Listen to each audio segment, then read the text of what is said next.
कांग्रेस कार्यकर्ताओं ने ब्लॉक मुख्यालय सभागार से मुख्य बाजार हत्यूर तक प्रदेश और केंद्र पर महिलाओं के अत्याचार और उत्पीड़न के आरोप लगाए हैं। मणिपुर की घटना और अंकिता भंडारी के हत्यारों के खिलाफ नारेबाजी भी की तथा हत्यूर बाजार के मुख्य चौराहे पर मोदी सरकार का पुतला फूंका गया। मुख्यमंत्री और देश के प्रधानमंत्री से इस्तीफे की मांग की। देश में महंगाई चरम सीमा पर है। आज बच्चा देश की महंगाई से त्रस्त है। टमाटर के रेट देख लो, सारी जो सब्जियां हैं उनके रेट आसमान छू रही हैं। गरीब जनता बिल्कुल तरस रही है। सिलेंडर के दाम आप देख लो, 400 से 1200 तक पहुंचा दिए।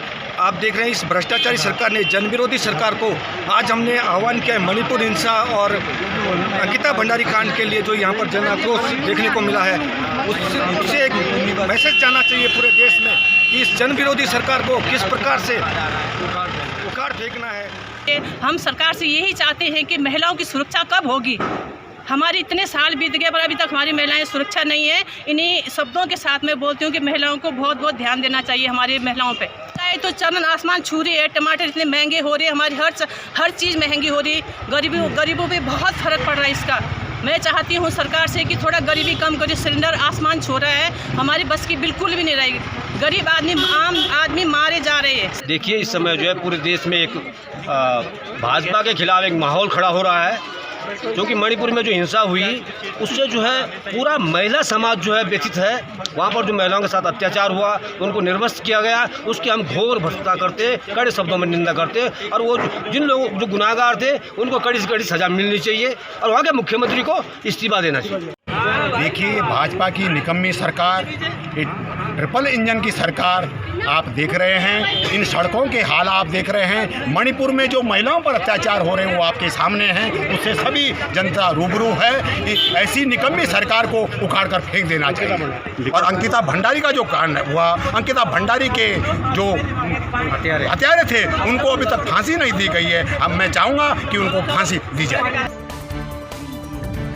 द्वाराहाट तहसील के एक गांव की नाबालिग लड़की को भगाने के जुर्म पर थाना पुलिस ने रामनगर कोसी बैराज से आरोपी अजय सैनी को गिरफ्तार कर जेल भेज दिया है। पुलिस के अनुसार 26 जुलाई को परिजनों ने लड़की की गुमशुदगी की प्राथमिकी दर्ज कराई थी, जिसके बाद पुलिस ने टीम बनाकर मुखबिर और सर्विलांस की मदद से प्राथमिकी के तीसरे दिन रामनगर के कोसी बैराज के पास से आरोपी को पकड़कर थाने लाई, जिसके बाद न्यायालय में पेश कर आरोपी को IPC की धारा 363, 376 व पॉक्सो एक्ट के तहत गिरफ्तार कर जेल भेज दिया गया है।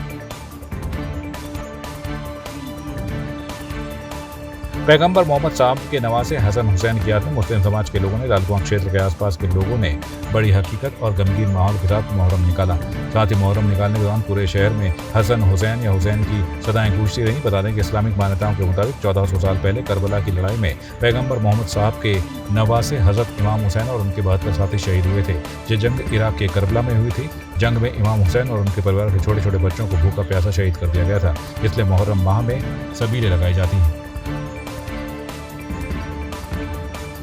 आज जुलूस का निकाला गया हमेशा से इतना बढ़िया रहा कि लाल कुआं, सबसे बड़ी बात लाल कुआं की पुलिस प्रशासन का बहुत अच्छा सहयोग है। जबकि सेम कुतवाल साहब ने गाड़ी में बैठ के रोड के किनारे जितनी गाड़ी खड़ी थी सभी घटवाया। पूरे प्रशासन, पुलिस प्रशासन लगा रहा साथ में।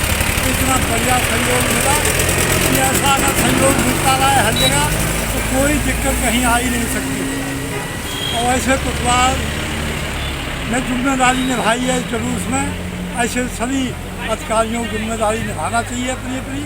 और ये बड़ा मानता का जुलूस था। ताजियादारी होती बड़ी मानता की होती है। इसको मुस्लिम धर्म और दूसरे धर्मों के भी लोग चढ़ावा चढ़ाते हैं, मानते हैं और उनकी दुआएं भी कबूल होती हैं। श्री राधा कृष्ण मंदिर सभागार में निःशुल्क स्वास्थ्य परीक्षण शिविर का आयोजन किया गया, जिसमें देहरादून से आए विशेषज्ञ चिकित्सकों ने मानसिक रूप से कमजोर बच्चों का परीक्षण किया और उन्हें दवा वितरित की। साथ ही नाक, कान, गला आदि का भी परीक्षण किया।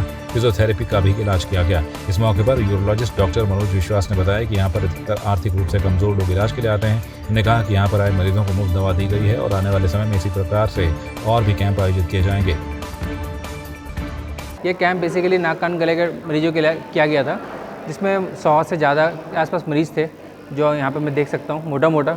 और उसमें कान के जैसे पर्दे में छेद होता है, कान से पानी बह रहा है, नाक से जिनका खून निकलता है, वो सब मरीज का इलाज कर रहे हैं, यहाँ पे देख रहे हैं सब। डेफिनेटली सरकार को इसका इनिशिएटिव लेना चाहिए और हम लोग तो कोशिश करते हैं। इसीलिए हम लोग ये सोचिए मतलब 30-40 किलोमीटर दूर आए हैं, इसलिए आए हैं कि थोड़ा अवेयरनेस दे सकें, लोगों को बता सकें कि इस समय तकलीफ़ क्या है और क्या होना चाहिए। बाकी तो मरीज़ खुद सोचेगा उसके लिए क्या बेहतर है, और जितना मदद हो सकती है वो करने के लिए हम लोग तैयार हैं। देखिए, पत्रकारों का लेखनी के साथ साथ एक और काम भी नई श्रमजीवी पत्रकार यूनियन ने शुरू किया है कि लोगों की हम किस तरीके से मदद कर सकते हैं, और उसी कड़ी में हम मेडिकल कैंप होता है या रक्तदान शिविर होता है, इस तरीके के कार्यक्रमों का आयोजन कराते हैं, और ये भी जन सहभागिता से होता है।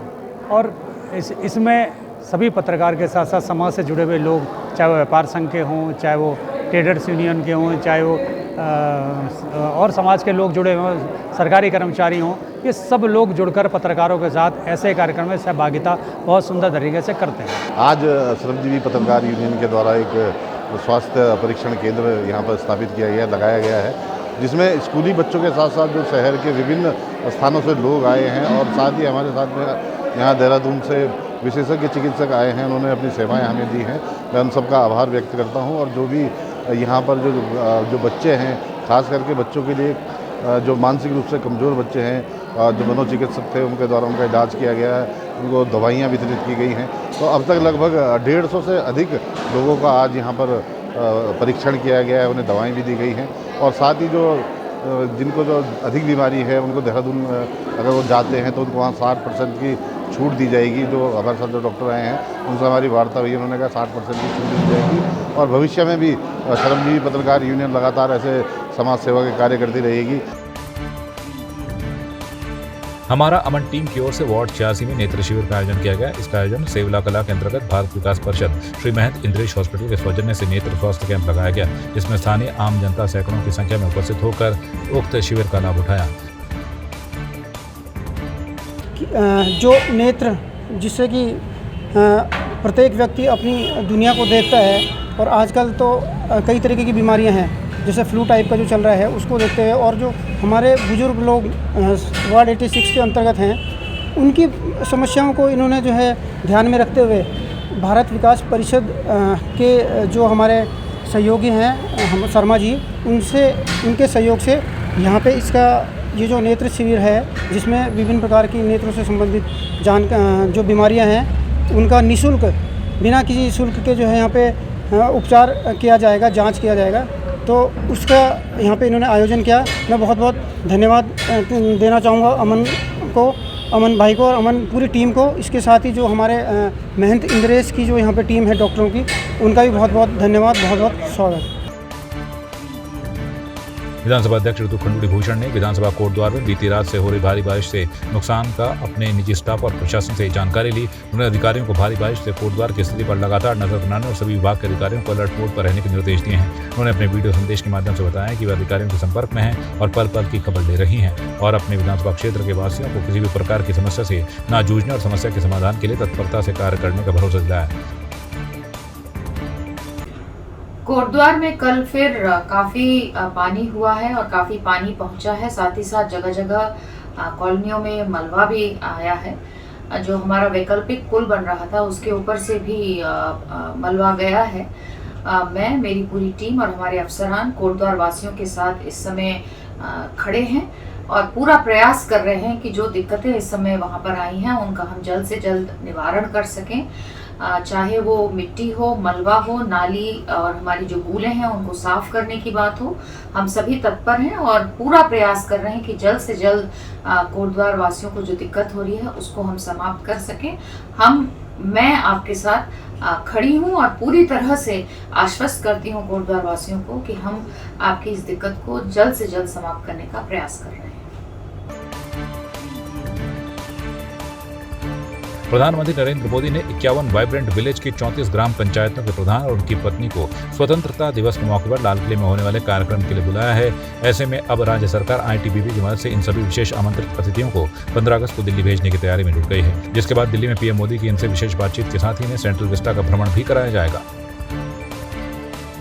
15 अगस्त को जो हमारे 51 गांव हैं वाइब्रेंट विलेज के, उनके प्रधानों को दिल्ली में इंडिपेंडेंस डे फंक्शन में एज स्पेशल इन्वाइटीज़ बुलाए जा रहे हैं। आई थिंक जो मेन मुद्दा है वो यही है कि मेन पर्पज़ यही है कि जो गांव हमारे चयन हुए हैं ताकि प्रधानों को एक बार को सेंसिटाइज करें कि ये वाइब्रेंट विलेज इंपॉर्टेंट गाँव हैं और इनमें प्रधानों का जब तक सपोर्ट नहीं होगा तो हम प्रॉपरली इनको डेवलप भी नहीं कर पाएंगे। तो उस मैसेज को आई थिंक पास करने के लिए प्रधानों को इस बार इंडिपेंडेंस डे पे वहाँ दिल्ली बुलाया जाएगा और वहाँ पे उन लोगों को जो भी इंडिपेंडेंस डे के फंक्शंस होते हैं दिल्ली में उनमें उसमें सम्मिलित किया जाएगा।